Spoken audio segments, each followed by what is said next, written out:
Liberation Day marked the end of what we call a rolling recession. So we're actually not only in a new earnings cycle, we're in a new economic cycle. There is some uncertainty around the AI CapEx cycle and the disruption that perhaps it could cause in the labor market and other areas. So I think we're in one of those testing periods now. We wrote about that this week. We think that ultimately it's a little bit premature to kind of throw a cold blanket on the AI cycle. It's just getting going, from our standpoint.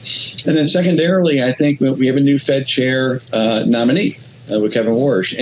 And the market always tests the new Fed chair, whoever it is, when they come into power or office. That could lead to this, the market kind of struggling for another month or two. And then ultimately, we think once he takes office, we think that'll be another catalyst for why the market can have a really good second half. And we stand by our $7,800 price target for the S&P by the end of this year. While retail investors are paralyzed by fears of a 2008-style meltdown, Morgan Stanley's Mike Wilson is sounding a different alarm. The crash you're waiting for has already happened. In a bold, out-of-consensus view, Wilson argues that we have just survived a rolling recession, a brutal, sector-by-sector purge that systematically liquidated excess without triggering a headline-grabbing collapse in the S&P 500. Between 2022 and early 2025, we saw this play out. With precision, tech peaked first, followed by a recession in consumer goods and industrials. Wilson points to April 2025, or Liberation Day, as the definitive momentum low where the median stock finally bottomed.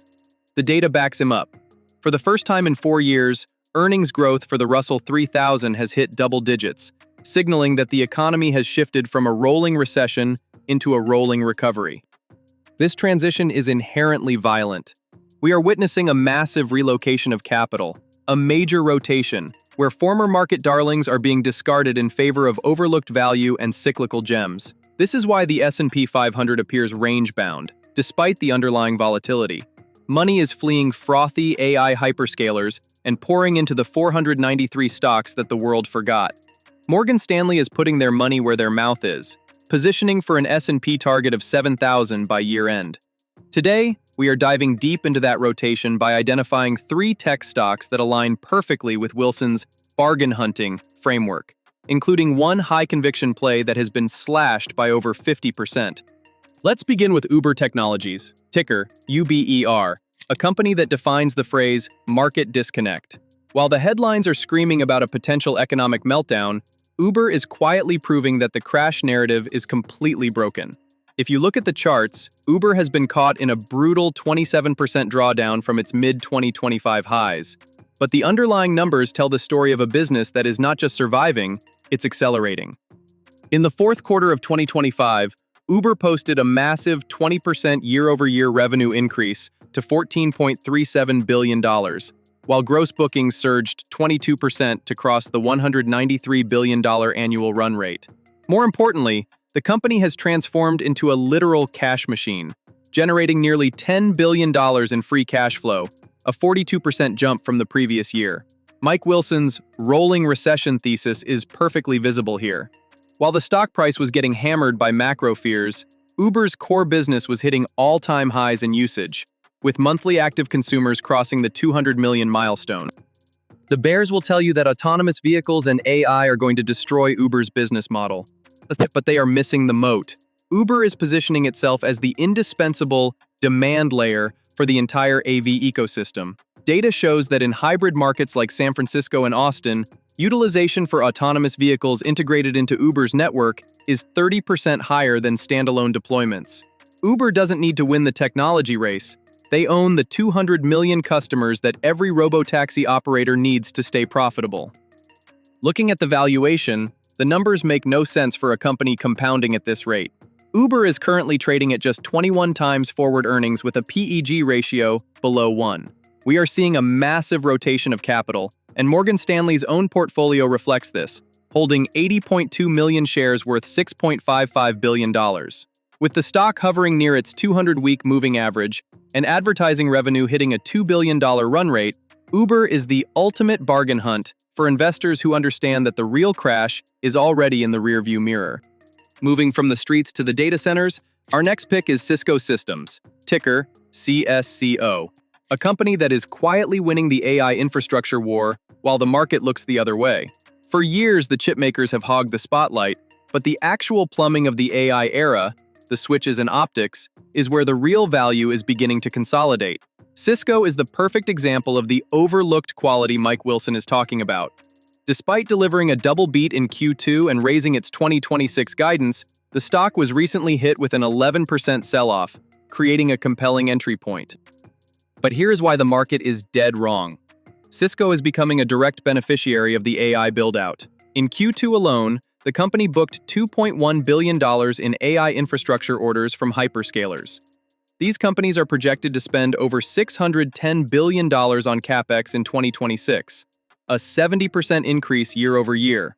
And Cisco's Silicon One and high-speed optics are exactly what they need for connectivity. Management now expects to exceed $5 billion in AI orders from hyperscalers. Yet the stock is trading at just 18 times forward earnings, far cheaper than defensive staples like Coca-Cola or Procter & Gamble. The real kicker for Cisco is the transition into high-margin recurring revenue. With a remaining performance obligation of $43.4 billion and an annual recurring revenue base of $31 billion, Cisco isn't just a hardware pusher anymore. They are embarking on a multi-year campus networking refresh cycle that is seeing triple-digit growth in smart switches and 80% growth in Wi-Fi 7 orders. While the rolling recession was busy purging the tech sector, Cisco was fortifying its balance sheet, repurchasing $90 billion in stock since 2016 and maintaining a 14-year streak of dividend increases. Morgan Stanley's current holdings show they own over 75 million shares of CSCO, valued at $5.8 billion. They are betting on the same thing we are, a re-acceleration of growth as the AI networking flywheel begins to spin. This is a dominant player with fortress-like financials that the market is treating like a relic when it's actually the backbone of the next cycle. Finally, we arrive at Oracle Corporation, ticker ORCL, and it's perhaps the most dramatic round trip in the market today. If you want to see a textbook definition of a full capitulation sell-off that has gone too far, this is it. After hitting euphoric highs, Oracle has been crushed by a brutal 52% haircut since September 2025, driven by fears over its massive debt and the software apocalypse. However, this extreme pessimism has created one of the most asymmetric opportunities of 2026. The numbers here are staggering. Oracle is currently sitting on a remaining performance obligation of $523 billion, a nearly 440% increase year over year. A gigantic, massive $300 billion of that backlog is tied directly to OpenAI. While the bears are terrified of Oracle's $110 billion net debt, they are missing a major signal of market confidence. Oracle recently launched a $25 billion bond sale that was met with a record-shattering $129 billion in orders. The smart money in the debt markets isn't running away, they are fighting for a piece of the action. From a valuation standpoint, this fear has compressed Oracle's multiple to under 19 times forward earnings, its lowest level in nearly a year. The stock is now forming a long-term bottom just above its 2025 lows, finding support at its 50-month moving average. We are seeing an incredible opportunity to tranche in at a deep discount before the market realizes that Oracle is one of the only companies offering a fully integrated AI portfolio across data, infrastructure, and software. This aligns perfectly with the Morgan Stanley playbook. Their portfolio holds over 27 million shares of ORCL, worth $5.29 billion. While the rolling recession purged the software sector, Oracle solidified its position as the cloud infrastructure for the AI revolution. With OpenAI potentially heading toward an IPO, the catalyst for a massive re-rating is already on the horizon. Oracle is the ultimate Mike Wilson value hunt, a dominant, misunderstood giant sitting at a major cyclical low. The lesson of 2026 is clear. Don't wait for a crash that has already passed you by. Mike Wilson and Morgan Stanley have shown us that the rolling recovery is here, and it is rewarding those who can spot value in the wreckage. Whether it's the network dominance of Uber, the essential infrastructure of Cisco, or the massive scale of Oracle, these companies represent the new leaders of the current economic cycle. The market rotation is violent, but for the active investor, it is the greatest opportunity in a decade.